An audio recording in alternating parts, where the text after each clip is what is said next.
ధరణి portal పై Congress MLA Sridhar Babu చేసిన ఆరోపణలను మంత్రి కేటీఆర్ తీవ్రంగా ఖండించారు.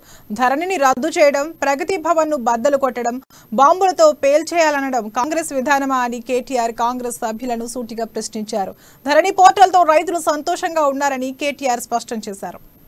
Can Sridhar Babu prove to me that we have only paid 8 lakhs for pharmacity farmers? Number one. Number two, 8 లక్షల కొన్నారు, 1,30,00,000 ఎకరాలకు ఇచ్చారు. ఒక్క ఎకరం కాదు ఒక సెంటు కేటాయించినట్టు ప్రూవ్ చేస్తారా శ్రీధర్ బాబు గారు? Will you withdraw your words? Will you tender an apology to the government? ఇంత అడ్డగోలుగా బయట రాజకీయ వేదికల మీదేమో అడ్డగోలుగా మాట్లాడతారు. ఎట్లా ఉందంటే వీళ్ళ ఉపన్యాస ధోరణి బయట చూస్తేనేమో అరాచకంగా మాట్లాడుతున్నారు, ఇక్కడికి వస్తే కూడా అదే. మరి వాళ్ళ సావాస దోషం అంటారు అధ్యక్ష, సావాస దోషం అంటారు. పాపం శ్రీధర్ అన్న మంచోడు, విద్యాధికుడు, మా బట్టన్న కూడా మంచోడు. సావాస దోషం ఏంటంటే వాళ్ళ పార్టీకి ఒక అధ్యక్షుని పెట్టుకున్నారు అధ్యక్ష. ఇక ఆయన గురించి నేను చెప్పను కానీ, ప్రగతి భవన్ ను బాంబులతో బద్దలు కొడతాం, బయట బ్లాక్ మెయిల్ చేస్తాం, రైట్ టు ఇన్ఫర్మేషన్ యాక్ట్ ని రూట్ టు ఇన్కమ్ గా మార్చుకుంటాం, ఆర్టీఐ పేరిట అడగోలుగా బ్లాక్ మెయిల్ దందాలు చేస్తాం.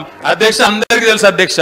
ఇప్పుడు వారు చెప్తున్న రంగారెడ్డి జిల్లా, నేను కూడా అదే సబ్జెక్ట్ మాట్లాడుతున్నా. రంగారెడ్డి జిల్లా భూములు, హైదరాబాద్ భూములు ఆధార్ అనుసంధానం చేస్తా ఉన్న సందర్భాలు కొన్నిసార్లు పొరపాట్లు జరుగుతున్నాయి అధ్యక్ష.